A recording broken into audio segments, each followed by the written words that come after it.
Bismillahirrahmanirrahim. Assalamualaikum warahmatullahi wabarakatuh.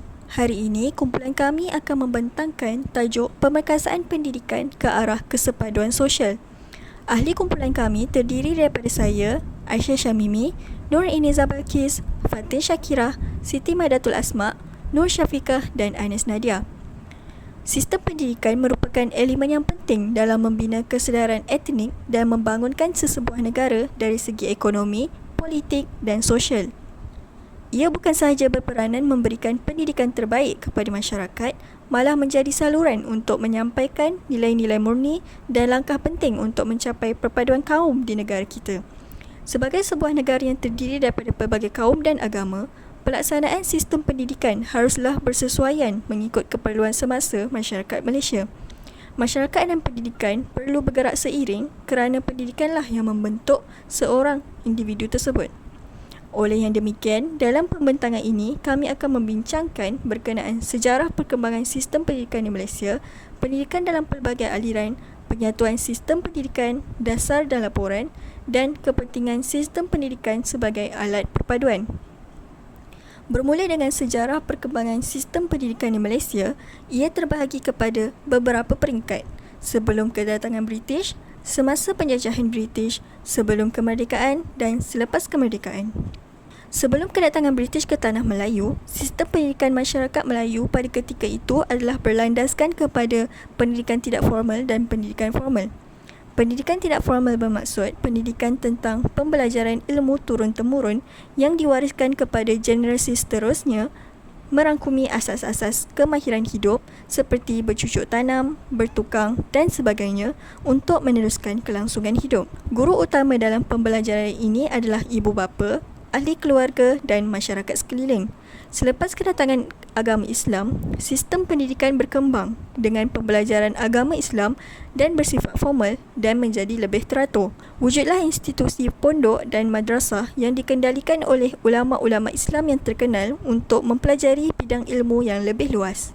Seterusnya, sewaktu zaman penjajahan Inggeris, perubahan yang ketara mula berlaku dalam sistem pendidikan negara. Terdapat 5 aliran bahasa iaitu bahasa Inggeris, Cina, Melayu, Arab dan Tamil. Sistem pendidikan plural ini tidak dapat menyemai serta memupuk semangat kebangsaan di kalangan penduduk yang berbilang kaum. Dalam tempoh pertama ini, British telah memperkenalkan pendidikan yang berteraskan Inggeris. Pendidikan Melayu diadakan hanya di peringkat rendah sahaja.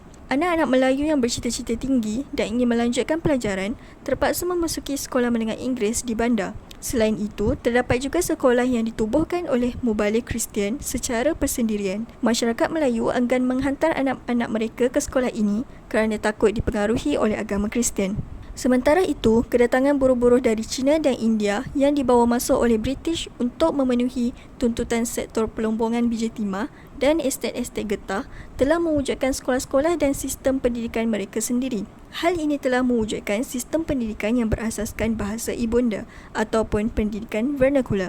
Sekolah vernakular ini bergerak dengan sendiri dan tidak wujud interaksi antara kaum kerana lokasi berbeza dan diuruskan oleh organisasi masing-masing. Pihak British mengamalkan dasar pecah dan perintah dan tidak menitik beratkan soal pendidikan masyarakat di Tanah Melayu. Kewujudan sekolah dan sistem pendidikan adalah semata-mata untuk menjaga hati masyarakat tempatan.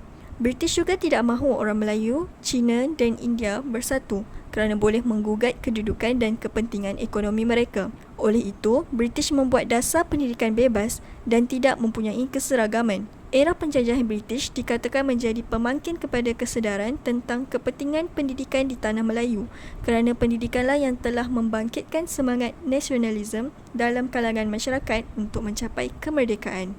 Seterusnya, kita bergerak kepada peringkat sebelum kemerdekaan. Pada tahun 1941 hingga tahun 1945, pihak Jepun telah menakluki Tanah Melayu. Pada zaman ini, pelbagai perubahan kepada sistem pendidikan berlaku di semenanjung Malaysia. Sekolah-sekolah vernakular Melayu dan Tamil diteruskan, tetapi menambahkan bahasa Jepun dalam kurikulum serta berorientasikan negara Jepun. Sekolah Nippon Go ditubuhkan menggantikan sekolah Cina dan Inggeris dan menekankan cara hidup orang Jepun. Pendidikan pada zaman pemerintahan Jepun tidak mempunyai satu falsafah untuk tujuan perpaduan rakyat atau membentuk identiti kebangsaan. Peringkat terakhir ialah peringkat selepas kemerdekaan. Kurikulum asal telah diaplikasikan semula selepas kekalahan Jepun ke atas pihak Inggeris. Selepas Perang Dunia Kedua, perkembangan politik negeri China, India dan negara jiran banyak berubah. Masyarakat pendatang menganggap Tanah Melayu sebagai tempat kediaman mereka dan menjelaskan lagi tentang masalah kerumitan kaum tentang pendidikan. Walau bagaimanapun, beberapa laporan cadangan terhadap kurikulum baru telah digubal. Laporan-laporan yang dimaksudkan ialah Laporan Barnes 1951, Laporan Fernwood 1951, Ordina Pelajaran, Dasar Pelajaran Kebangsaan dan Laporan Razak 1956. Bermula selepas Malaysia memperolehi kemerdekaan daripada pihak British, sistem pendidikan negara mula mencapai tahap reformasi secara beransur-ansur. Sekarang kita akan menerka lebih lanjut tentang pendidikan dalam pelbagai aliran. Aliran sistem pendidikan di Malaysia terdiri daripada aliran agama, Inggeris, Melayu, Cina dan Tamil. Aliran sistem berdasarkan agama bermula sejak sebelum kemerdekaan lagi. Funduk yang diambil daripada perkataan Arab iaitu funduk yang bermaksud penginapan telah dibina sekitar 1820. Funduk yang pertama bertempat di Pulau Condong iaitu di Kelantan dan mengamalkan silibus yang tidak formal dan lebih menekankan pembacaan Al-Quran, hadis dan hal ehwal agama. Pendidikan di pondok juga hanya diberikan dalam peringkat rendah dan menengah dan pelajar boleh melanjutkan pelajaran ke Indonesia, India dan Mesir. Namun, selepas penjajahan British ke Tanah Melayu, British bersama-sama gerakan berbalih Kristian mengancam kedudukan agama Islam. Jadi, pada tahun 1917, Majlis Agama Islam Kelantan atau lebih dikenali sebagai MAIK telah mengambil inisiatif dan menubuhkan madrasah pertama iaitu Madrasah Muhammadiyah di Kelantan. Sistem madrasah adalah lebih formal dan menggunakan 3 bahasa iaitu bahasa Melayu, bahasa Inggeris dan bahasa Arab serta berdasarkan sukatan pelajaran yang lebih sistematik berbanding sistem pondok. Kurikulum sekolah madrasah terdiri daripada 3 tahap iaitu permulaan, pertengahan dan pengkhususan. Sistem madrasah diawasi oleh mudir ataupun guru besar dan para pelajar boleh melanjutkan pelajaran ke Mesir dan Mekah. Selepas penjajahan, sistem madrasah diambil alih oleh kerajaan dan telah menjadi sekolah agama pada hari ini. Aliran sistem Inggeris pula, sekolah aliran Inggeris ditubuhkan secara sukarela oleh membalik Kristian semasa zaman penjajahan. Ianya adalah untuk mengamalkan ajaran agama Kristian ke Tanah Melayu. Melihatkan kepada kelebihan sekolah ini, kerajaan British mengambil alih sekolah ini daripada membalik Kristian kecuali di Sabah Sarawak. Kiranya di Sabah Sarawak, membalik Kristian bertanggungjawab sepenuhnya atas pendidikan orang-orang Sabah dan Sarawak. British mengamalkan sifat tertutup iaitu memberikan pendidikan formal kepada golongan atasan dan bangsawan sahaja dan hanya tertumpu di bandar. Seperti yang sedia maklum, orang Melayu duduk di kawasan pedalaman. Jadi, orang Melayu kurang diberikan peluang pendidikan atas faktor geografi, status ekonomi keluarga dan adat resan pegangan orang Melayu. Kurikulum dari England juga mempunyai sijil taraf Senior Cambridge School Certificate Examinations yang bertujuan pelajar-pelajar boleh melanjutkan pelajaran ke luar negara sekaligus melahirkan pegawai pentadbiran. Selepas tamat Perang Dunia yang Kedua, Pelan Pendidikan 5 tahun telah dilaksanakan dan digubal dari tahun 1947 hingga 1952 oleh pihak British. Antara perkara yang ditekankan dalam pelan pendidikan adalah yang pertama, 6 tahun pendidikan sekolah rendah untuk semua orang. Yang kedua, pembanterasan ataupun sifar buta huruf. Yang ketiga, pendidikan kesihatan dan pertanian. Keempat, pendidikan untuk kanak-kanak perempuan. Dan yang terakhir sekali, latihan vokasional dalam bahasa Inggeris dalam pendidikan. Ini merupakan salah sebuah sekolah Inggeris di Penang iaitu Penang Free School yang masih ada sehingga kini. Seterusnya, mari kita bincangkan tentang sekolah Melayu, Cina dan India dengan lebih terperinci. Pihak British telah mendirikan sekolah khususnya untuk anak-anak Melayu bagi membolehkan mereka menjadi petani, pesawah dan nelayan yang lebih baik dan berupaya untuk membaca, mengira dan menulis. Ini adalah bagi memudahkan urusan seharian mereka. Bahasa Melayu juga telah dijadikan bahasa pengantar di sekolah Melayu. Antara pendidikan yang telah diberikan dalam kalangan masyarakat Melayu adalah Pendidikan Melayu Elit di Maktab Melayu Kuala Kangsar MCKK yang kini merupakan sekolah berasrama penuh premier lelaki sahaja, manakala orang kebanyakan pula akan menerima pendidikan tinggi di Maktab Perguruan Sultan Idris atau kini dikenali sebagai Universiti Pendidikan Sultan Idris UPSI. Kini beralih pula kepada sekolah Cina. Orang Cina telah menubuhkan sistem pendidikan sendiri sebelum tahun 1900 yang mana sukatan pembelajaran lebih tertumpu pada pemahaman penulisan Cina klasik. Orang Cina juga mempunyai budaya yang mana apabila mereka berhijrah, mereka akan menubuhkan sekolah Cina. Dengan adanya dasar laissez-faire, pihak British telah membuka peluang kepada penubuhan sekolah vernacular Cina dan ia telah ditubuhkan secara persendirian. Pendidikan yang disediakan kepada orang Cina terbahagi kepada dua peringkat iaitu peringkat sekolah rendah dan sekolah menengah. Mereka turut memastikan bahawa bahasa Cina digunakan sebagai bahasa pengantar dalam menyampaikan kurikulum kepada para murid termasuklah isi kandungan buku teks mereka. Walau bagaimanapun, semangat nasionalisme di China telah meresap masuk ke sekolah vernacular Cina dan kumpulan anti-British telah bertindak mempengaruhi komuniti Cina di Tanah Melayu. Bermula pada tahun 1920-an, British telah mengambil tindakan untuk menggubal enakmen pendaftaran sekolah yang bertujuan untuk mengawal aktiviti subversif di semua sekolah Cina dengan cara memeriksa sekolah Cina yang dikatakan terlibat dengan politik kiri Cina. Antara isi enakmen tersebut ialah pengarah pelajaran mempunyai kuasa untuk menutup mana-mana sekolah yang tidak mengikut peraturan berkaitan dengan kurikulum, pentadbiran dan keadaan kesihatan warga sekolah yang telah ditetapkan oleh pentadbiran British. Namun begitu, sekolah Cina yang berdaftar di bawah enakmen ini akan menerima bantuan kewangan dari pihak British. Semasa penjajahan Jepun pula, sekolah Cina telah diarahkan tutup dan digantikan dengan sekolah Jepun. Orang Cina telah menyertai gerakan menentang Jepun yang dikenali sebagai Malayan People Anti-Japanese Army (MPAJA) dan kemudiannya memperjuangkan Parti Komunis Malaya (PKM) dengan matlamat untuk menubuhkan negara komunis di Tanah Melayu. Senario yang sama juga berlaku di sekolah Cina di Sabah dan Sarawak yang mana penubuhannya adalah atas inisiatif sendiri dan menggunakan model dari Cina. Akhir sekali adalah sekolah India. Sekolah India telah menggunakan sistem pendidikan yang berorientasikan negara mereka sendiri dan ditubuhkan oleh pengurusan estet. Walau bagaimanapun, sistem pendidikan di estet tidak begitu tersusun dan daif, kerana guru-guru tidak terlatih dan mengajar atas kesedaran sendiri untuk mendidik anak bangsa mereka. Mereka juga tidak mempunyai sumber atau dana kewangan untuk membangunkan sekolah di kawasan estet.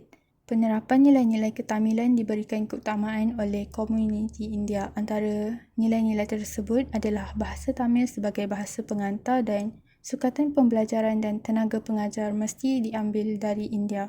Namun begitu, perhatian mula diberikan terhadap aspek pendidikan kaum India apabila terdapat penambahan kedatangan kaum India ke Tanah Melayu pada tahun 1920-an.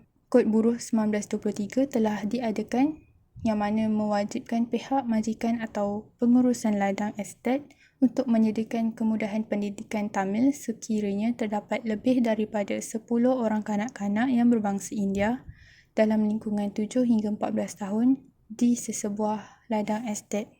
Seterusnya, kita beralih ke penyatuan sistem pendidikan. Ini adalah kronologi dasar dan laporan ke arah penyatuan sistem pendidikan negara. Ia bermula dengan Dasar Cheesman 1946 sehinggalah laporan Kabinet 1979. Dasar Cheesman 1946, antara intipati utama dasar ialah peruntukan pendidikan peringkat rendah secara percuma dan penggunaan bahasa ibunda masing-masing dibenarkan. Pendidikan Inggeris akan didedahkan pada peringkat rendah. Mereka yang berkelayakan boleh meneruskan pelajaran pada peringkat menengah. Peluang pendidikan yang sama kepada golongan wanita. Namun, dasar ini tidak mampu dilaksanakan kerana kekurangan tenaga pengajar untuk sekolah Inggeris dan ketiadaan kuasa untuk melaksanakannya. Jawatan kuasa Carl Saunders 1947. Antara intipatinya, matlamat penyatuan menerusi penggunaan bahasa Melayu sebagai bahasa pengantar sukar dicapai kerana komuniti bukan Melayu melihat langkah berkenaan dapat menggugat kedudukan bahasa mereka. Seterusnya, jawatan kuasa hubungan antara kaum 1949. Antara tokoh yang menyertai jawatan kuasa ini ialah Datuk Wan Jaafar, Tan Cheng Lock dan EEC Turai Singham. Beberapa kata sepakat telah dicapai dan diusulkan. Antaranya, bahasa Melayu dan bahasa Inggeris wajib diajar di sekolah rendah. Sekolah kebangsaan akan ditubuhkan bagi menyatukan komuniti etnik yang berbeza, manakala bahasa Melayu dan bahasa Inggeris digunakan sebagai bahasa perantaraan. Bahasa ibunda masing-masing boleh diajar di sekolah masing-masing. Laporan Barnes 1951. Antara intipatinya ialah menubuhkan dua jenis sekolah sahaja iaitu sekolah Melayu dan sekolah Inggeris. Bahasa Cina dan bahasa Tamil diajar sebagai satu mata pelajaran sahaja. Namun, laporan ini mendapat bantahan daripada masyarakat Cina atas alasan pelaksanaan laporan ini akan menggugat pelajaran bahasa dan budaya mereka. India juga membantah atas alasan mereka juga ingin mempertahankan bahasa dan budaya. Hanya kaum Melayu sahaja yang menerima laporan ini. Kemudian, laporan Fernwood 1951, antara intipatinya, Sekolah Vernacular Cina dibenarkan berfungsi dengan menggunakan bahasa Cina sebagai bahasa pengantar. Murid akan mempelajari 3 bahasa iaitu bahasa Cina, bahasa Melayu dan bahasa Inggeris. Sekolah Vernacular Cina perlu diteruskan kerana menyumbang ke arah tanah Melayu yang bersatu padu dengan penggunaan buku teks yang berorientasikan negara ini. Orang Melayu menolak laporan Fernwood kerana mereka berpendapat cadangan dalam laporan tersebut hanya menguntungkan komuniti Cina. Ordinan Pelajaran 1952, Jawatan Kuasa Khas kemudian menerima cadangan daripada laporan Barnes iaitu hanya menubuhkan sekolah Melayu dan sekolah Inggeris untuk alasan perpaduan rakyat berbilang kaum. Namun, ordinan pelajaran ini ditolak disebabkan ia tidak mengiktiraf sekolah vernacular Cina.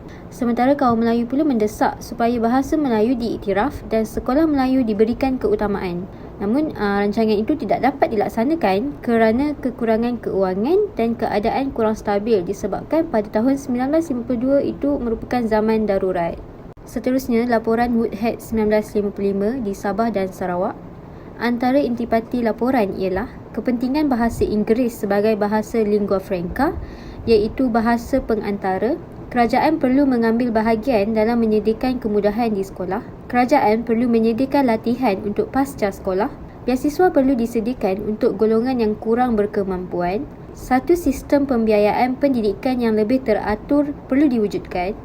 The Grand Code 1955 diperkenalkan dan penyelarasan syarat perkhidmatan guru di semua sekolah.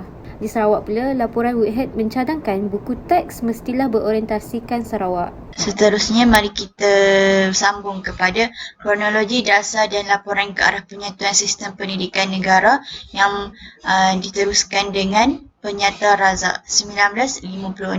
Sebelum itu, dalam tahun-tahun menuju kemerdekaan telah timbul kesedaran di kalangan pemimpin dan rakyat Malaysia tentang betapa mustahaknya diadakan satu sistem pendidikan kebangsaan untuk mengganti sistem pendidikan penjajah bagi memenuhi kehendak negara.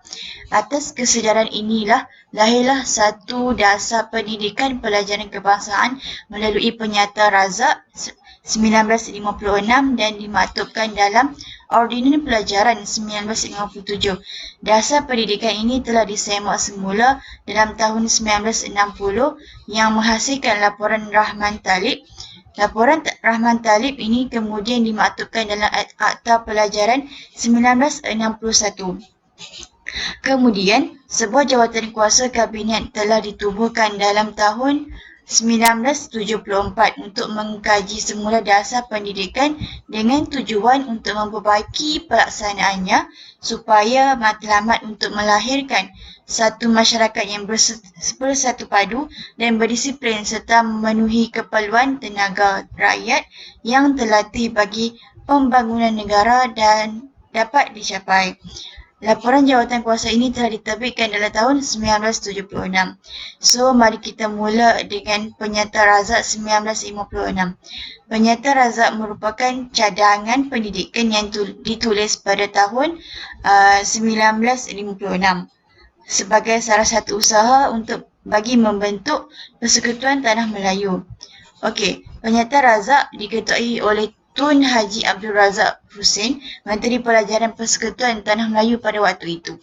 Dan Penyata Razak ini bertujuan untuk bahasa Melayu sebagai bahasa kebangsaan, melahirkan perpaduan kaum, merapatkan jurang perbezaan antara kaum, mewujudkan sistem pengurusan pendidikan yang cekap dan berkesan, menyediakan kemudahan pelajaran yang mencukupi dan antara usul utama dalam Penyata Razak, sebenarnya semua penyata ataupun ordinan-ordinan yang diusulkan amatlah banyak, tetapi saya hanya ambil beberapa sahaja. Okay, antara usul utama dalam Penyata Razak ialah bahasa Melayu sebagai bahasa pengantar di sekolah rendah dan sekolah menengah. Dan dasar pelajaran adalah tanggungjawab Menteri Pelajaran. Next, Ordinan Pelajaran 1957.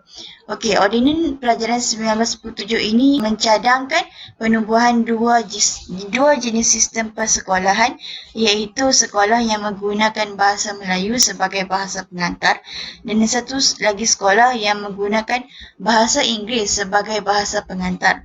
Kemudahan mata pelajaran bahasa Cina dan bahasa Tamil akan disediakan sekiranya terdapat permintaan daripada ibu bapa dengan bilangan 15 orang murid.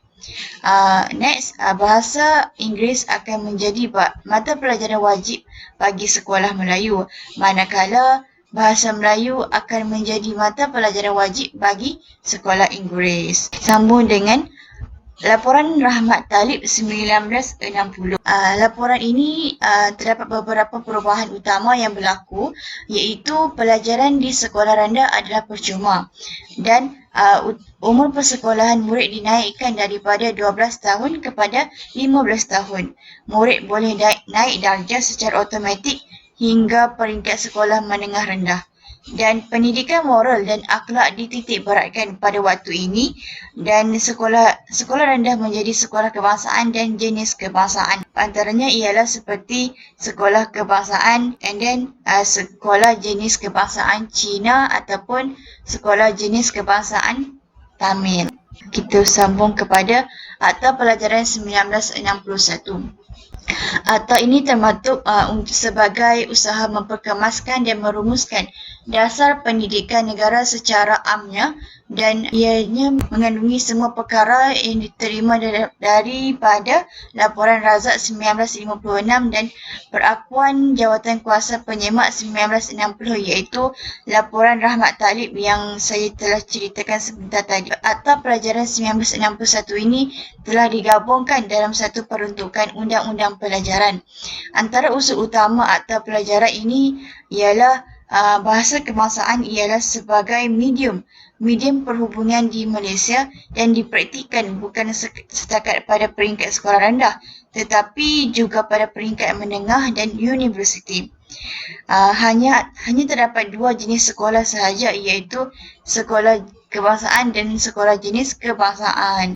Dan seperti yang saya sebut sebentar tadi, ianya adalah gabungan daripada laporan dan penyata sebelum-sebelum ini seperti penyata Razak, laporan Rahman Talib. Dan gabungan ini telah dapat memperkemaskan dan menyetupadukan dasar pendidikan negara. So, next ialah dasar pendidikan kebangsaan 1970.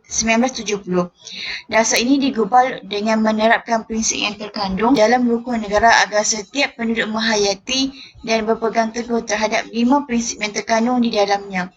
Okey, strategi dasar pendidikan kebangsaan ini ialah untuk menerapkan bahasa Melayu sebagai bahasa kebangsaan dijadikan sebagai bahasa pengantar di sekolah. Semua jenis sekolah diarahkan mengadakan kurikulum yang sama dan berorientasikan Malaya dan menyediakan sistem peperiksaan yang sama bagi semua sekolah dan melicinkan tata cara pendidikan. Kemudian pada akhirnya, laporan Kabinet 1979, beberapa pendekatan telah dirancang dalam laporan ini. Antaranya ialah penekanan terhadap pendidikan asas 3M, iaitu membaca, menulis dan mengira. Dan yang kedua, penekanan terhadap pendidikan kerohanian, iaitu pendidikan agama dan moral serta nilai-nilai disiplin yang diingini. Yang ketiga, pendidikan menengah atas melalui 2 jurusan, iaitu akademik dan vocational. Dan yang keempat, melicinkan tata cara pengurusan pelajaran meningkatkan mutu pelajaran keseluruhannya. Secara keseluruhannya, kronologi dasar dan laporan ke arah penyatuan sistem pendidikan negara yang bermula daripada dasar Cismen 1946 hinggalah laporan Kabinet 1979 telah membawa beberapa perubahan dan penambahbaikan kepada sistem pendidikan di negara kita. Akhir sekali, berkaitan kepentingan sistem pendidikan sebagai alat perpaduan di Malaysia, terdapat 3 jenis sekolah di Malaysia iaitu sekolah kebangsaan, sekolah vernakular dan sekolah wawasan. Sekolah kebangsaan SK merujuk kepada sekolah rendah kebangsaan dan sekolah menengah kebangsaan yang menggunakan bahasa Melayu sebagai bahasa penghantar. sekolah kebangsaan, sekolah jenis kebangsaan Cina dan sekolah jenis kebangsaan India merupakan sekolah beraliran kebangsaan. Sekolah kebangsaan berperanan untuk menerapkan nilai-nilai yang membentuk sebuah bangsa Malaysia di kalangan pelajar. Dalam konteks Malaysia yang mempunyai berbilang kaum, sekolah kebangsaan merupakan satu jalan yang terbaik untuk memupuk perpaduan kaum dari peringkat awal persekolahan kanak-kanak. Justeru, tidak hairanlah jika terdapat pelajar Cina dan India yang turut bersekolah di sekolah kebangsaan. Kewujudan sistem pendidikan seperti ini memberikan ruang integrasi kepada penduduk melalui sistem kurikulum yang dibentuk. Akta Pendidikan 1996 telah mengemukakan satu undang-undang baharu tentang pendidikan bagi melaksanakan dasar pendidikan negara yang berasaskan falsafah pendidikan kebangsaan. Sistem pendidikan kebangsaan termasuklah bahasa kebangsaan dijadikan bahasa pengantar utama, kurikulum kebangsaan dan sistem peperiksaan yang sama bagi semua jenis sekolah. Seterusnya, sekolah vernakular adalah sekolah yang menggunakan bahasa ibunda sesuatu kaum atau menggunakan bahasa selain bahasa kebangsaan sebagai bahasa urusan rasmi pentadbiran dan pengajaran dan pembelajaran di sekolah. Sebagai contoh, sekolah persendirian Cina menggunakan bahasa Mandarin sepenuhnya dalam urusan pentadbiran, peperiksaan dan pengajaran. Pada zaman sebelum merdeka, antara contoh sekolah vernakular yang wujud di Tanah Melayu ialah Penang Free School yang menggunakan bahasa Inggeris sebagai bahasa utama. Malah sehingga kini sekolah itu masih dikekalkan. Kewujudan sekolah-sekolah vernakular di Malaysia kesan daripada penghijrahan besar-besaran kaum Cina dan India ke Tanah Melayu yang telah dijajah oleh British pada abad ke-19. Mereka membangunkan sekolah serta kurikulum mereka sendiri di bawah dasar pecah dan perintah British. Akhir sekali, sekolah wawasan ditubuhkan sebagai usaha melahirkan anak bangsa Malaysia yang lebih bersifat cinta akan negara dengan menyatukan sekolah dalam satu sistem pendidikan yang seragam yang dahulunya terasing antara satu sama lain untuk mewujudkan satu pertembungan etnik dalam satu ruang yang sama. Konsep sekolah wawasan telah dicadangkan oleh Tun Dr. Mahathir dan diluluskan oleh Kabinet pada tahun 1997 untuk membentuk sistem persekolahan yang lebih bersifat kolektif dan mewujudkan perpaduan antara rakyat berbilang kaum. Sekolah ini menggabungkan sekolah kebangsaan, sekolah jenis kebangsaan Cina dengan sekolah jenis kebangsaan Tamil dalam satu kawasan yang sama dengan berkongsi padang dan kantin bagi membolehkan mereka berinteraksi dan berkomunikasi antara satu sama lain. Tujuan sekolah wawasan ditubuhkan adalah untuk mewujudkan perpaduan dalam kalangan murid yang pelbagai bangsa, agama dan latar belakang untuk memupuk semangat integrasi antara murid untuk melahirkan generasi yang mempunyai sifat toleransi dan persefahaman yang tinggi demi mewujudkan sebuah negara yang bersatu padu dan untuk menggalakkan interaksi yang maksimum antara semua warga sekolah melalui perkongsian kemudahan sekolah dan pelaksanaan aktiviti-aktiviti lain di sekolah. Di Malaysia, terdapat 5 buah sekolah wawasan sahaja yang berjaya ditubuhkan iaitu Kompleks Sekolah Wawasan Pekan Baharu, Parit Bunta Perak, Kompleks Sekolah Wawasan Taman Aman Al-Usta Kedah, Kompleks Sekolah Wawasan Tasik Permai Pulau Pinang, Kompleks Sekolah Wawasan UST 15 Subang Jaya Selangor dan Kompleks Sekolah Wawasan Punduk Seri Manjung Perak. Konsep sekolah wawasan harus dilihat dari perspektif yang positif sebagai alternatif untuk mewujudkan sebuah bangsa Malaysia yang bersatu padu dan bukannya bertujuan untuk menghapuskan identiti sesuatu etnik. Dengan adanya sekolah wawasan ini, sikap diskriminasi dan prejudis daripada setiap kaum yang ada di Malaysia akan dapat dielakkan. Tembok pemisah yang wujud dalam sistem pendidikan di negara kita selama ini juga secara tidak langsung akan dapat dihapuskan. Setiap murid akan dapat berinteraksi dengan lebih berkesan dengan murid-murid daripada kaum dan ras yang pelbagai. Hal ini seterusnya akan dapat memastikan para pelajar bersikap lebih terbuka dan secara tidak langsung kita dapat melahirkan generasi yang mempunyai sikap integrasi dan perpaduan yang utuh antara semua kaum, sekaligus dapat mewujudkan Malaysia yang lebih aman dan harmoni pada masa akan datang.